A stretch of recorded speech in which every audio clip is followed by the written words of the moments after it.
Conor Benn announced some news last week that his suspension has been lifted by the National Anti-Doping Panel. The suspension initially imposed by UKAD, and he says he's been cleared of any wrongdoing. We haven't seen the report, and we haven't. That statement specifically hasn't been endorsed as yet by either UKAD or the board, so we don't know for sure exactly what was said. What do you make of it? Is it just the same thing we heard last time when the suspension was lifted, or is this a real breakthrough? Honestly, Danny, I'm just like, it's such a boring subject now. It's such a boring subject. Like it's been going on years, hasn't it? It's been Don't going turn on. off, people. Hey, what's that? Yeah, We'll make it exciting. yeah. But it's pretty. But you know what I mean, though. Like all the people that have failed tests, huge names in boxing, like they've had the 6 months. Like it's been going on for 2 years. Conor has insisted the whole time that he's done nothing wrong, and he's continued to back himself, pay obscene amounts of money to defend himself. It's gone to the arbitration, and they've cleared him of any wrongdoing. Right. So again, let's see what happens. But as it stands right now, Conor Benn is clear to fight, and let's hope we see him in some massive fights. And with that in mind, what are the massive fights that you'd like to see him in? Because I know you're not particularly a fan necessarily of the Eubank fight.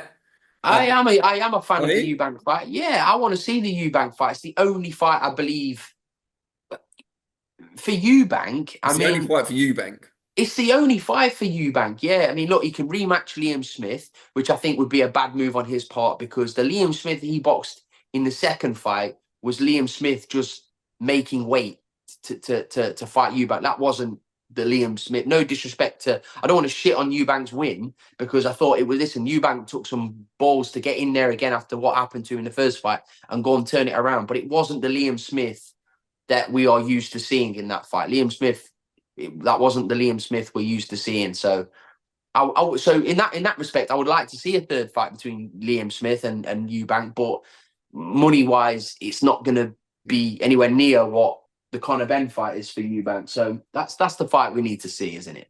And you think from previous interviews that Eubank, if he went up against a Hamza Shiraz, a Janibek, anyone like that, he'd probably lose for far less money than he'll get against Ben. Yeah, like he's not going to fight Hamza Shiraz.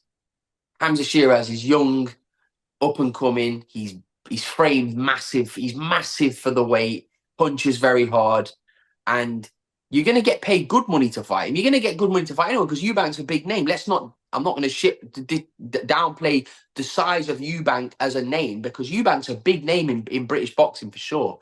But his biggest payday is Conor Benn, and that's just a fact.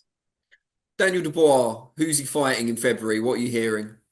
I think he will end up fighting Joseph Parker, and I think that's a brilliant fight. And nobody deserves it more than Big Joe. Big Joe's on like the best run of his career and boxing the best. And listen, Andy Lee deserves a lot of credit. I like how they've stuck together because I know when Joe destroyed him, Joyce destroyed Joe Parker. But then since then, they've stuck together. They've worked on things, and look what's happened. This is what happens in boxing. People are so quick, Danny, right, to look at boxers that are in boxing and they lose a fight and they're finished. You've got to retire. You've finished. It shouldn't work like that. It shouldn't work like that because imagine I'm not saying it's the same, but like in tennis, imagine Novak Djokovic loses a match or one of the high profile tennis players lose a match. Oh, he's finished. Come back next time and he wins a Grand Slam.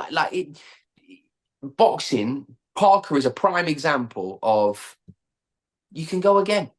You can go again. You can work on things. You can get better, and you can deliver some of the best performances of your career after a loss. And that's what Joe Parker's done. That's what I mean. I didn't want to bore you into it, but yeah, Parker's on a crest of the wave at the moment, and he deserves his world title shot. I think it's a great fight for the fans. Eamon and I were talking Brilliant about fight. this last night. If I was in Dubois' team, I would view Joseph Parker as an incredibly dangerous fight Yeah. stylistically for Dubois. But listen, they're all going to be hard fights for Daniel Dubois now because he's a legitimate heavyweight champion of the world, Daniel Dubois now. I believe it got taken away from him with the Hrgovic fight. I believe that should have been for the vacant belt and he should have had his moment then. But look, Daniel Dubois, he's easy to hit. He's easy to hit. There's a way to beat him, but there's a good chance he's going to knock you the fuck out. Daniel Dubois. He's such a heavy-handed fighter. He's got confidence being installed to him by his new coaching team with Don and Kieran Farrell. Don Charles and Kieran Farrell, they've installed real confidence and belief into him now. So, yeah, Daniel Dubois is going to be a hard man to beat. Yeah, I think so. I think there's other tough matches out there that maybe would have suited him better, though. Like we were talking about Zhang last night, and everyone says, Zhang's really intimidating and so on. He's, certainly accomplished. But just Dubois' style, his youth, his footwork, I would have thought Zhang would be a more suitable opponent for him. Zhang can really punch. Zhang's a bigger punch than Joseph Parker. Certainly, yeah. And Zhang's dangerous, although quite lazy.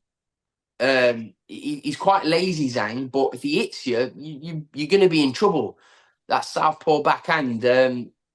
But Zhang, what is he now? 43, 44? Like whatever he is, he's getting on a bit now, Zhang. So yeah, listen, they're all, like I say before, Danny, they're all going to be hard fights for Daniel now because he's the IBF champion of the world. You got people like Bacoli climbing up the IBF rankings, and not like what I said the other day. I know I made a joke of it on Twitter about when Ben Shalom had said he's available to fight Daniel Dubois. And I said that it's like me saying I'm available for Margaret Robbie because no one's going to fight Martin Bacoli unless they absolutely have to. But that's a compliment to Bacoli, really, because you're looking at him and looking what he's doing. Like Jared Anderson was I know he's only a young man and Jared 100% can come back again. But Martin just made mincemeat of him. So people are going to be looking at him thinking, no, thank you. Not unless I absolutely have to, or the dough's ridiculous. Like Caballero, Bacoli's a really interesting fight. Looking forward to that. Now, just to clarify, as I know your missus is a devoted fan of Seconds Out, you're not available for Margot Robbie, are you? No, I'm not available for Margot. It was more a metaphor, analogy. It was an analogy. Yes, yeah. for analogy purposes, yeah. Great stuff. Yeah, just thought we should clarify that because I don't want any angry wives on my case. Just moving on from that, you mentioned Ben Shalom there. He's taken a bit of flack in the last week from Joe Gallagher. We all take flack. We all take flack. I take flack every day. We all take flack. Let's talk about this particular piece of flack that Joe Gallagher has thrown in Ben Shalom's direction regarding Natasha Jonas's inactivity. She hasn't been out since January. We talked about this on the live last night, and there's a couple of other female fighters under the Boxer banner who haven't been out for some time. Lauren Price, Karis Eichenstall among them. Are Boxer doing enough to capitalise on the, I won't say vacuum, but fewer UK shows at the moment? Look, to Boxer's defence, I think a lot of the UK shows have kind of, what's the word? Not decreased. There's been less shows.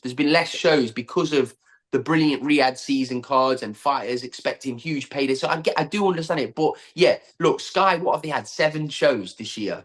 Yeah. It's not a lot. It's not a lot of shows. And when you have the stable of fighters they have, and they have a lot of young fighters as well, like the Caroline Dubois, or they have a lot of young fighters they need to develop. To develop and get out.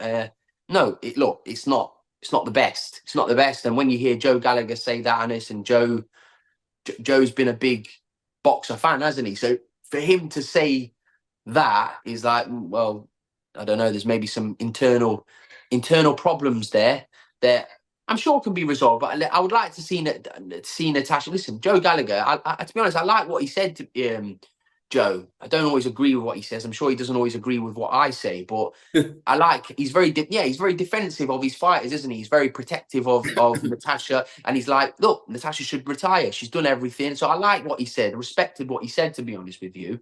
But I would like to see Natasha have at least one more, like a homecoming fight in Liverpool. I think she deserves that because she's been amazing for British boxing. So yeah, let's hope they can kind of rekindle their relationship or whatever. I haven't really because I don't really know the ins and outs to it. I don't want to comment too much on it, but you are 100% correct in what you're saying. That they have to do more. They've got to do more shows, haven't they?